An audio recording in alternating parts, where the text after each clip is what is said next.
Σταμάτα επιτέλους να κάνεις ένα λεπτό διάλειμμα ανάμεσα στα σετ σου, εάν θέλεις να μεγιστοποιήσεις την απόδοσή σου και τα αποτελέσματα που θέλεις στο γυμναστήριο.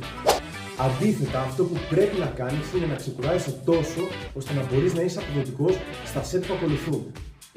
Αυτό χρονικά μπορεί να ποικίλει από άσκηση σε άσκηση. Αυτό μπορεί να είναι 2, 3, 4, ακόμα και 5 λεπτά ανάλογα με την άσκηση που εκτελείς. Για παράδειγμα, εάν εκτελείς μια άσκηση όπως καθίσματα με μπάρα, θα χρειαστείς πολύ περισσότερο χρόνο για να είσαι αποδοτικός στο επόμενο σετ. Οπότε πρέπει να ξεκουραστείς λίγο περισσότερο.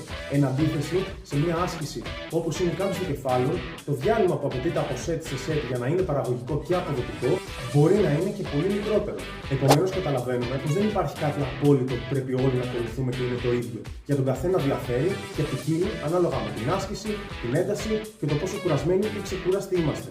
Αν υποθετικά θα έπρεπε να ορίσουμε ένα και μόνο χρονικό διάστημα διαλύματος προκειμένου να μεγιστοποιήσουμε τα αποτελέσματά